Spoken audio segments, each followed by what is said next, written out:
हमने last video में बात करी थी जो सीईटी होने वाली है उसके बारे में, उसमें किस तरह से वो सीईटी होगी। ओके, आज हम बात करने वाले हैं उस सीईटी का सिलेबस क्या है।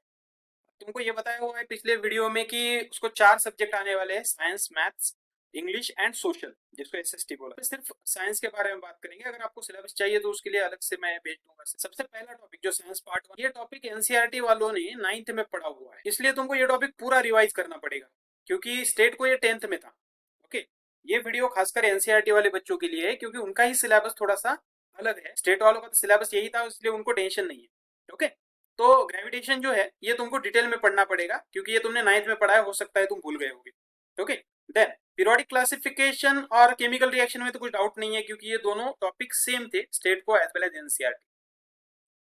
Then effects of electric current. अब इस टॉपिक में दो चीजें हैं।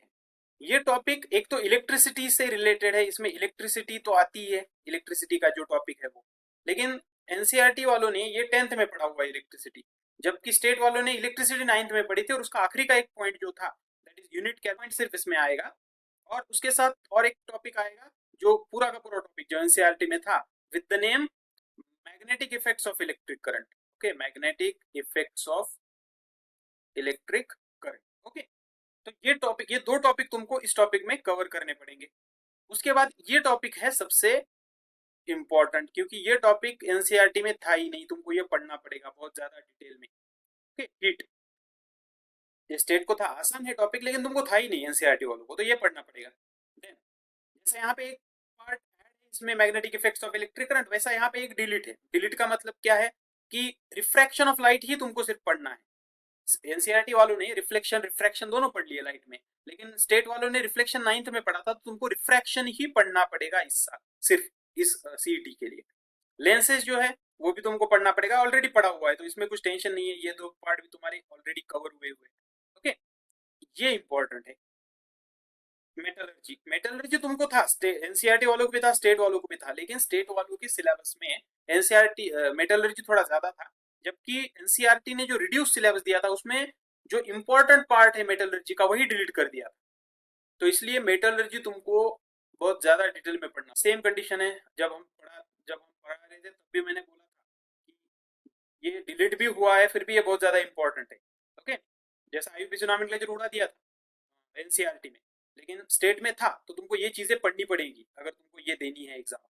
ओके, और ये जो है स्पेस मिशन, ये टॉपिक भी तुमको डिटेल में पढ़ना पड़ेगा। ये थोड़े से है, क्योंकि ये ग्रेविटेशन का पार्ट है, तो ये पार्ट भी तुम्हें इसके बारे में बोला, वैसा ही हम स्पेस मिशन के बारे में बोल सकते हैं कि स्पेस मिशन भी तुमको नहीं था। मतलब दो टॉपिक, स्पेस मिशन और हीट, तुमको थी ही नहीं, तो तुमको ये पढ़ने पड़ेंगे। और बाकी के टॉपिक मेटलर्जी और कार्बन कंपाउंड के बारे में डिटेल में पढ़ना पड़ेगा, ग्रेविटेशन रिवाइज करना। जो सेकंड पार्ट है साइंस का, या दिस वन। ओके, तो इसमें पहला टॉपिक है हेरिडिटी एंड इवोल्यूशन, तुमको था 10th में, फिर कुछ ज्यादा ये करने की जरूरत नहीं, इसको तुम कर सकते हो। ओके, स्टेट को भी था, एनसीईआरटी को भी था। लाइफ प्रोसेसेस, अब इसको थोड़ा सा तुमको देखना पड़ेगा, क्योंकि लाइफ प्रोसेसेस जो है ये थोड़ा सा मतलब कंबाइन करके दिया हुआ पार्ट, दो पार्ट में डिवाइड किया हुआ है। पहले इसमें सेल डिवीजन वगैरह था, सेकंड में लाइफ प्रोसेसेस थी। कुछ लाइफ प्रोसेसेस 9th में हुई है स्टेट बोर्ड को।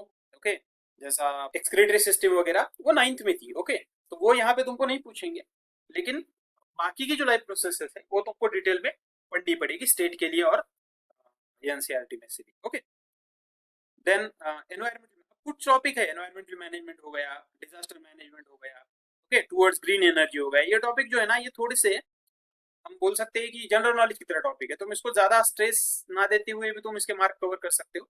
जस्ट रीड आउट करना एक दो बार and you will know the points. Okay, जैसा टुवर्ड्स ग्रीन एनर्जी, ये तुमको नेचुरल रिसोर्सेस से नाम से कहीं तो था टॉपिक है। ओके, तो इसको भी थोड़ा देख लो। अब ये इंपॉर्टेंट टॉपिक है, ये एनसीईआरटी में उतना ज्यादा डीप नहीं था जितना एक्चुअल स्टेट बोर्ड में था, इसलिए एनिमल क्लासिफिकेशन तुमको बहुत ज्यादा डीप में करना पड़ेगा, animal classification. Okay, then introduction to microbiology है, थोड़ा बहुत है, इसमें कुछ ज्यादा नहीं, टर्मिनोलॉजी है, खाली पढ़ लो आप एक बार। Okay, then introduction to biotechnology, okay, cell biology, इसमें भी कुछ टर्मिनोलॉजी है, इसमें कुछ ज्यादा है नहीं। ओके, तो ये दो तीन मतलब सेकंड पार्ट जो है ना, इसमें कुछ ज्यादा चीजें है नहीं, इसको जस्ट रीड आउट करके भी कवर कर सकते हो। जस्ट पहले जो 3-4 टॉपिक है उनको ही तुमको डिटेल में पढ़ना पड़ेगा। Okay, and disaster management as मैंने जैसा मैंने बोला। Okay, so I hope it will help you. Tension मत लो एनसीईआरटी वालों। ओके, तुमको सिर्फ 9th के बुक में से कुछ पॉइंट ढूंढने पड़ेंगे जो 10th स्टेट के 10th के बुक में। Okay, so don't worry, work hard, just follow करो, एनसीईआरटी का बुक लो, स्टेट का बुक लो, कंपेयर करो and follow it. Okay, so you can do it. Thank you.